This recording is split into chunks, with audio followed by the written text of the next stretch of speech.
हाय बच्चों। आशा करता हूँ आप लोग ठीक है और मेरी क्लास एंजॉय कर रहे होंगे।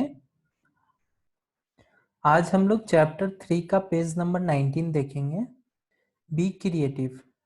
फर्स्ट में we should not make fun of weak and old people. हम लोगों को ओल्ड पीपल और वीक पीपल का मजाक नहीं उड़ाना चाहिए। They deserve equal respect and kindness as we. हमारी तरह वे भी इक्वल रिस्पेक्ट और काइंडनेस डिजर्व करते हैं। Write any two ways by which you can help them. हमें 2 लाइन लिखना है जिसकी तरह से हम उनका हेल्प कर सकते हैं। तो हम लोग राइट करेंगे, we should always respect weak and old people by telling namaskar and by giving smile whenever we see them. हम लोगों को हमेशा ओल्ड और वीक पीपल का रिस्पेक्ट करना चाहिए। जब भी वे मिलते हैं तो उनको नमस्कार बोलना चाहिए और उनको एक स्माइल देकर हम उनका रिस्पेक्ट कर सकते हैं। We should always polite while talking with weak and old people. हम लोग को हमेशा सभ्य तरीका से पोलाइट से उनसे बात करना चाहिए। ठीक है, आप लोग अब 2 में आइए। Here are some pictures which help you to recall a story about strength. Write the story in the given space. Also narrate this story in the class. हम लोग को इस पिक्चर के अनुसार से एक स्टोरी लिखना है। आप लोग ये स्टोरी पढ़े होंगे, एक सन का, क्लाउड का और एक पर्सन का स्टोरी है। ये स्टोरी आप लोग को गिवन स्पेस जो नीचे में है उसमें लिखना है। तो आप लोग स्टोरी लिख लीजिए, मैं आपको समझा देता हूँ ये story. Once the wind and the sun came to have a quarrel. एक बार विंड और सन लड़ाई करने आते हैं।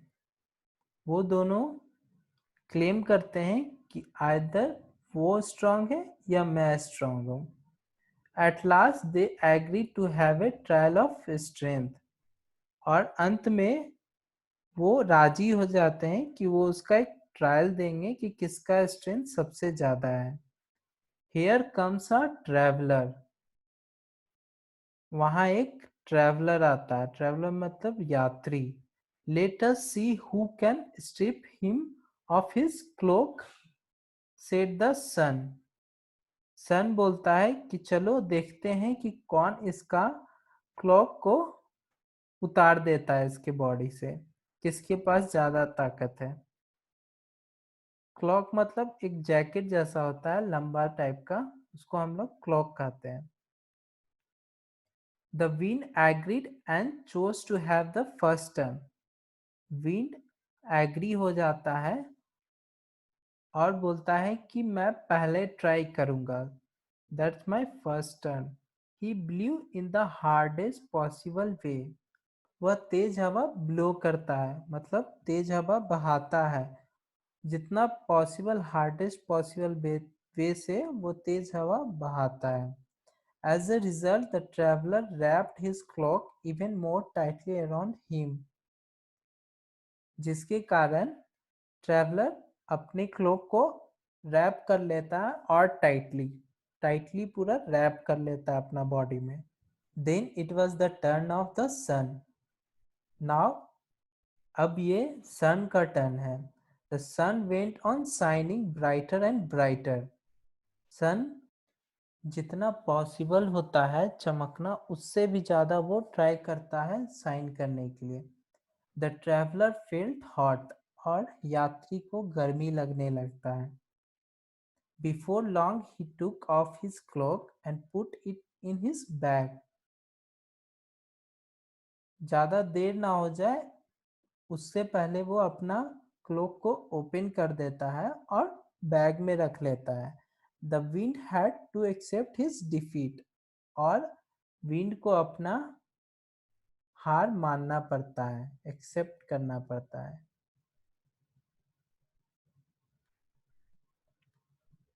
तो इस मोरल ऑफ द स्टोरी क्या है कि फ्यूरी और force cuts no ice where gentleness does the job.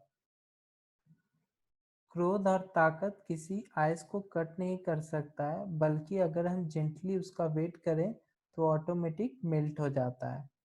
और आप लोग को याद होगा टाइगर के स्टोरी में जब मॉस्किटो बोलता है कि don't be so proud my friend, everyone is great in his own वे।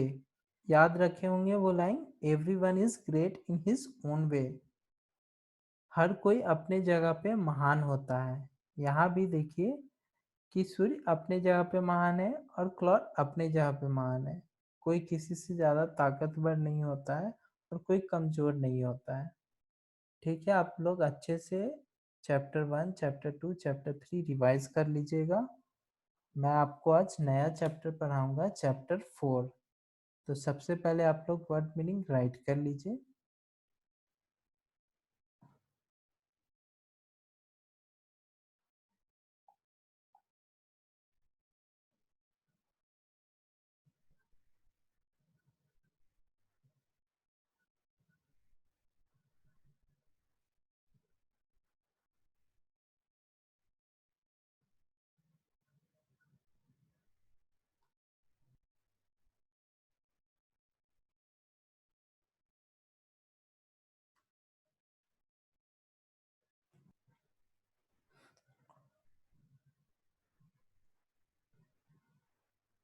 आशा करता हूँ आप लोगों ने लिख लिया होगा। अगर अभी तक आप लोगों ने नहीं लिखा है तो इस वीडियो को पॉज कर कर लिख लीजिएगा। आज हम लोग नया चैप्टर पढ़ेंगे, चैप्टर 4, जिसका नाम है my gift.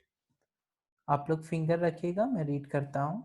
God is all powerful. We are not able to create anything, but God possesses all powers to fulfill every wish. What can I give him, poor as I am? If I were a shepherd, I would bring a lamb. If I were a wise man, I would do my part. Yet what I can give him, give my heart. My gift का मतलब होता है मेरा तोहफा। God is all powerful. God सर्वशक्तिमान है। We are not able to create anything. हम लोग कुछ क्रिएट नहीं कर सकते हैं, but God possesses all powers to fulfil every wish. पर गॉड के पास पूरा पावर है कि वो हमारे इच्छाओं को पूरा कर सकते हैं। What can I give him, मैं उनको क्या दे सकता हूँ। पुअर एज आई एम, मैं गरीब हूँ तो मैं क्या दे सकता हूँ उनको। If I were a shepherd, अगर मैं चरवाहा होता, जो भेड़ भेड़ बकरियों को चराते हैं उनको हम लोग शेफर्ड कहते हैं। If I were a shepherd, अगर मैं एक शेफर्ड चरवाहा होता, I would bring a lamb, तो मैं एक लैम्ब लेकर आ जाता उनके पास। लैम्ब मीन्स भेड़ का बच्चा, उसको लेकर आता और उनको देता। If I were a wise man, अगर मैं ज्ञानी होता, I would do my part, तो मैं अपना काम करता। Yet what I can give him, give my heart, अगर मुझे कुछ और देना होता तो मैं अपना दिल उनको दे देता।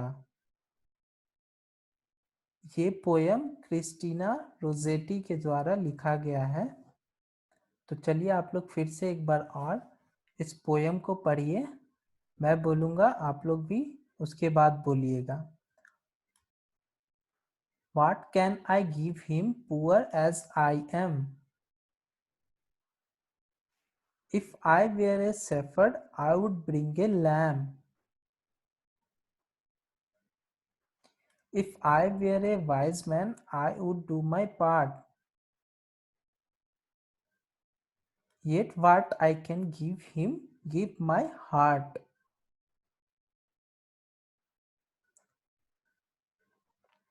आप लोग इस पोएम को रीड कीजिएगा, अंडरस्टैंड कीजिएगा और रिमेम्बर कीजिएगा।